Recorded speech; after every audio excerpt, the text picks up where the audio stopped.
इस सभागार में और हम लोग चर्चा कर रहे हैं बुद्ध गया के मुक्ति की। ये ऐसी भूमि है, यहाँ पर बहुत सारी लेणियां गुफाएं उपस्थित हैं। वहाँ पर न जाने कितने सिद्धों ने, अरहतों ने, बुद्धों ने ध्यान करके ज्ञान को प्राप्त किया। यही पूना के आसपास एक भूमि है जहाँ पर हमारे समाज के योद्धाओं ने 500 लोगों ने 30,000 लोगों को हरा करके एक इतिहास है। और इसी पूना से बहुत दूर नहीं, बिल्कुल पास में एक जगह है जिसको रत्नागिरी कहते हैं। उसी रत्नागिरी में ब्रह्मदेश के राजा को ब्रिटिश लोगों ने बंदी बना करके रखा था।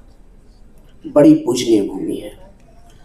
आज हम लोग चर्चा करते हैं कि जो बोध गया है वह आजाद होना चाहिए।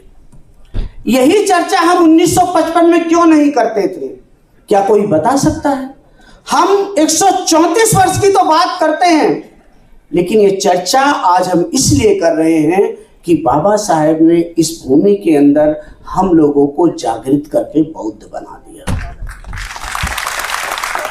यदि हम बौद्ध नहीं होते तो क्या यह चर्चा कर पाते? नहीं। हमें सिंहावलोकन करना चाहिए। एक शब्द होता है जिसको कहते हैं सिंहावलोकन। सिंहावलोकन क्या होता है? सिंह की तरह अवलोकन। कोई शेर जब आगे को जाता है तो पीछे की ओर भी मुड़कर देखता है कि गलतियां कहां रह गई हैं और वह उन गलतियों को सुधारता है। मैं पहली बात तो शुरू करूंगा फूलों से। एक बड़ी अच्छी कविता है, वो नहीं सुनाने जा रहा हूं, लेकिन उसको ढूंढना। मुझे तोड़ लेना वनमाली, देना उस पथ को तुम पे, मातृभूमि को जिस पथ जाए शीश चढ़ाने वीर ने। हे बौद्ध लोगों, महाराष्ट्र के लोगों, जो ये फूलों को किसी के पैरों में फेंकते हो, ये बंद करो। ये पुष्प बुद्ध के चरणों के लिए हैं, हमारे चरणों के लिए। कहां से सीख रहे हो आप लोग? दूसरी चीज, यह एक धम्म सभा है, कोई राजनीतिक सभा नहीं है। संघर्ष करो, हम आपके सारे संघर्ष कर रहे हैं। राजनीतिक सभा और धार्मिक सभा में अंतर रखो। एक भाई बैठे हैं, जनाई ने 2-4 मेडल दे दो, बड़ी जान लगाई है, बड़ी मेहनत करी है, ऐसे लोगों को मेडल मिलना चाहिए। धार्मिक सभा को धार्मिक रखो। लगे जैसे आप लोग श्वेत वस्त्र में आए हो। अक्सर कर महिलाएं क्यों आए? धार्मिक सभा है ना, प्रवचन सुनोगे ना, हमारी धर्म भूमि को आजाद करना है, उसको सुनोगे ना। आज यहाँ पर बैठे हैं, क्यों बैठे हैं? मैं देख रहा हूं कि पहले बुद्ध गया में लोग बैठे, वहां पे संघर्ष हुआ, इतने दिन बैठे रहे और कुछ चीजें हुई। विनयचार्य जी जेल गए और जेल जाना एक महानता है। गांधी जी भी जेल गए थे, महान बन गए। विनयचार्य जी जेल गए, महान बन गए। बाबा साहब जेल नहीं गए थे, लेकिन महान है। कुछ लोग जेल नहीं जाते। लेकिन गांधी जी को समाज में घुमाने वाले कुछ लोग थे। उसी तरह से जब विनयाचार्य जी जेल में बैठे थे तो यही का एक व्यक्ति जो यहां उत्पन्न हुआ, राकेश धारगावे, वो बेचारा नागपुर और बोधगया के बीच में चक्कर लगा रहा था और उनके पीछे एक व्यक्ति बड़े दृढ़ रूप से खड़े थे। वो थे हमारे नितिन गजभिये जी। ये चीवर जेल में। किसी ने ये नहीं कहा कि विनयचार्य जेल में है, हमें ये लगा कि चीवर जेल में है। और वही नागपुर की भूमि थी जब मैं आकाश लामा के खिलाफ बोल रहा था कि आकाश लामा, तुमने चीवर को जेल में क्यों पहुंचाया? और मैं देखता हूं कि विनयचार्य और आकाश जी आपस में गठजोड़ कर रहे हैं। हम तो कहीं दूर बैठे, क्या हुआ हमें नहीं पता। कल लड़े, आज मिले, हम सिंहावलोकन करते। सही है ना भाई?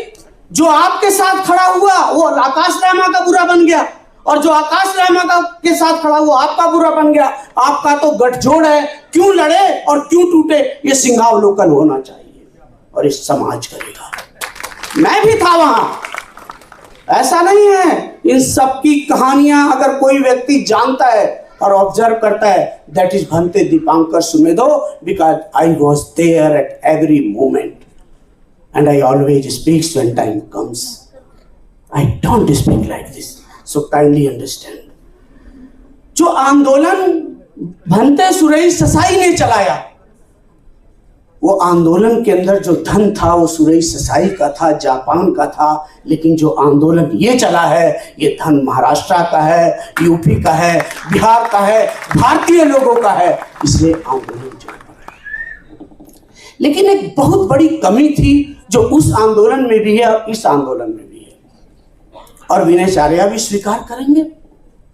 अगर आज मैं कपिलवस्तु का रहने वाला हूं, जहां सिद्धार्थ गौतम बुद्ध उत्पन्न होते हैं, लेकिन मैं कपिलवस्तु में जा करके बुद्ध गया के आंदोलन के लिए एक सभा करूं तो इतने लोग एकत्रित नहीं होंगे। क्यों? क्योंकि यहां ये जागृति नहीं आई है जो आज इस महाराष्ट्र की भूमि में है। यदि विनयाचार्य जी जाकर के सहारनपुर में करें, नहीं होगा, क्योंकि जागृति नहीं आई है। और मैं यूपी का रहने वाला, विनयाचार्य जी यूपी के रहने वाले, मैं पूर्वी और पश्चिम के, हम दोनों आकर के, आकाश लामा जी आकर के जागृति किन में फैला रहे हैं? महाराष्ट्र के लोगों में। यही जागृति हमें बुद्ध गया के अंदर फैलानी पड़ेगी। वहां के लोगों के अंदर बाबा साहब को जगाना होगा, बुद्ध धर्म को याद दिलाना होगा, तो बुद्ध गया वो आजाद हो जाएगा। हम क्या कर रहे हैं? आज जो लोग कह रहे हैं मंचों पर आकर के, मैं अक्सर कर सुनता हूं, आकाश लामा जी कहते हैं, अरे कहां थे ये भंते लोग, मैं 3 साल से इसको कर रहा हूं।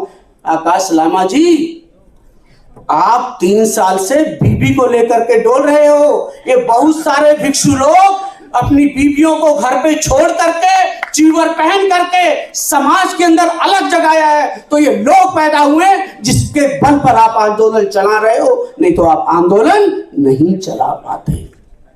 इस हर भिक्षु का योगदान है या नहीं है? हर भिक्षुणी का योगदान है। तो ये आंदोलन बना है, इसीलिए सिंहावलोकन करने की जरूरत है। हमें एक चीज समझना पड़ेगा। मुझे ऑर्गेनाइजेशन ने कह दिया था कि भंते जी सिर्फ 10 मिनट है, पर्चा मेरी जेब में लिख के रखा हुआ है, नहीं तो लिख के भेज देना। देखिए, हमें एक चीज समझना है। पहले मैं लेनी से शुरू करता हूं। ये जितनी लेनियां हैं, बहुत सारी ऐसी लेनियां हैं। एक ऐसी गुफा, मैं कहता हूं गुफा है मुंबई के अंदर, जिसको कहते हैं कन्हेरी केव्स। कितने लोग कन्हेरी केव्स गए हैं? बस इतने लोग। कन्हेरी केव विश्व की एक ऐसी धरोहर है, लगभग 108-110 केव्स हैं कि वहां पर पानी का संरक्षण है। आप लोग जाइए, कन्हेरी केव्स को देखिए। जो जहां पर है उसको वहीं से हमारी धरोहर को बचाना होगा। अगर यहां पर गुफाएं हैं तो उन्हें हमें संरक्षित करना होगा, संवर्धित करना होगा। आ गया कागज। उसी तरह से जो बुद्ध गया के अंदर लोग हैं, हमें उनको जागृत करना होगा। बुद्ध गया के अंदर कितने लोग हैं? हाथ खड़ा करो। वहां पर ई रिक्शा चलते हैं। किसी ने ई रिक्शा वाले से पूछा, भाई आप कौन हो? वहां पे जो ई रिक्शा चलते हैं उसके अंदर लगभग 90% ई रिक्शा वाले या तो शेड्यूल कास्ट हैं या फिर यादव हैं। मैंने सर्वे किया, मैं जहां जाता हूं सर्वे करता हूं। मैंने पूछा, भाई ये जो बुद्ध गया है, ये आजादी की लड़ाई ये लड़ रहे हैं हम लोग मुक्त कराने की, इसके बारे में आप क्या कहते हो? कहते ये महाराष्ट्र के लोग हैं, ये बुद्ध विहार को अपने कब्जे में लेना चाहते हैं और हम नहीं चाह रहे कि महाराष्ट्र के लोगों के पास जाए। मैं गलत नहीं कर रहा हूं, सर्वे करके पूछो। तो वही लोग जो बाबा साहब के अनुयायी बुद्ध गया में बैठे हुए हैं, जहां पे लगभग 36% पॉपुलेशन शेड्यूल कास्ट है, पहले उनमें हमें बाबा साहब को लाना पड़ेगा। अगर उनके अंदर बाबा साहब आ गए तो बुद्ध गया आजाद हो जाएगा। भंते विनयाचार्य जी, हम लोगों को एक आंदोलन चलाना होगा, बुद्ध गया में घर घर जाना होगा, बाबा साहब कौन थे बताना होगा, हम कौन है बताना होगा। अगर वहां के लोग जाग गए तो बुद्ध गया आजाद हो जाएगा। इस तरह का कार्यक्रम हमें बुद्ध गया में भी करना पड़ेगा। अब मैं और समय नहीं लूंगा, 2 बातें कहूंगा। देखिए, समाज नहीं बटा है। लोग कह रहे हैं कि भंते जी समाज बट गया। समाज कहां बटा है? समाज तो विनयाचार्य जी आप आए लोग यही हैं, सही है। हाँ, और अगर आकाश लामा जी भी पुणे आए थे तो समाज उनके साथ था। समाज नहीं बटा है। समाज के अंदर नेतृत्व करने वाले लोग पैसों के लिए बटे हैं और नेतृत्व के लिए बटे हैं। नेतृत्व जो है उस समाज को करने दो, आप सिर्फ मार्गदर्शन करो। गलत तो नहीं कह रहा हूं। भिक्षुओं का काम मार्गदर्शन करना है और सभी को लेकर के चलो।